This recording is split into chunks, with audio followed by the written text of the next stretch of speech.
ধন ধান্য পুষ্পে ভরা আমাদেরই বসুন্ধরা, তাহার মাঝে আছে এক দেশ, সকল দেশের সেরা। আসসালামু আলাইকুম গাইস, কি অবস্থা? সবাই কেমন আছেন? আই হোপ সবাই অনেক ভালো আছেন। আমিও আপনাদের দোয়ায় ভালোবাসে অনেক অনেক ভালো আছি গাইস।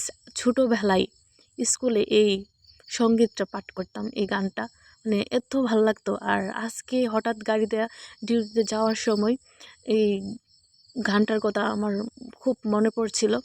আর গানটার সাথে আমাদের দেশটা আসলে মানে মানুষ যে গান গায় প্রত্যেকটা জিনিস বিবেক বিবেচনা সব কিছু যাচাই বাছাই করার পরেই গায়, কারণ গানের মধ্যে সব কিছু ফুটে ওঠে।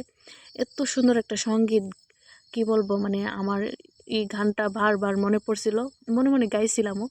আর গাওয়ার সাথে সাথে আমাদের প্রকৃতি, আমাদের বাংলাদেশ আসলেই বেস্ট। আমি মনে করি Bangladesh is the best policy. মানে এত ভাল লাগছে, এত ভাল লাগছে আমাদের, বিশেষ করে আমাদের বিষ্ণুপুরের জায়গাটার চারপাশের একটা মনোমুগ্ধকর একটা জায়গা। মানে যে আসছে তার কাছে খুব পছন্দ হচ্ছে। আর আমি যে ভিডিওটা করতেছি অবশ্যই আপনাদেরও ভালো লাগতেছে, আমি বুঝতে পারছি। জায়গাটা, বিশেষ করে জায়গাটা আমার কথা না ভালো নাও লাগতে পারে, কারণ কথা তো সবার ঠিক নাও হতে পারে, কারণ আমার কথাতে সবসময় বলি যে ভুল ত্রুটি হয়। আমার কথাতে সব মানে কি বলবো, আমি তো নতুন ব্লগার, আমার কথা ভুল হতেই পারে, আস্তে আস্তে ঠিক হবে।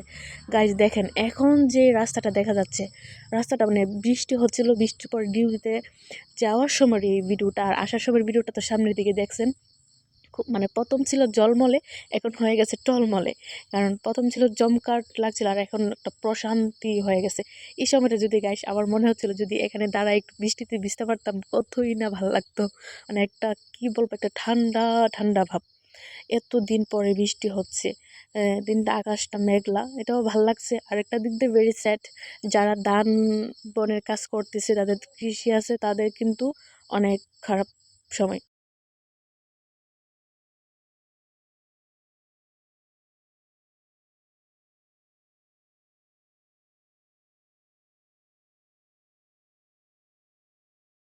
কারণ বৃষ্টির জন্য ধান টান রোদ দিতে পারছে না, কি বলবো, তাদের জন্য ভেরি স্যাড। আর এমনিতেই ওয়াও, জাস্ট ওয়াও। তো সবাই ভালো থাকবেন, সুস্থ থাকবেন, আল্লাহ হাফেজ।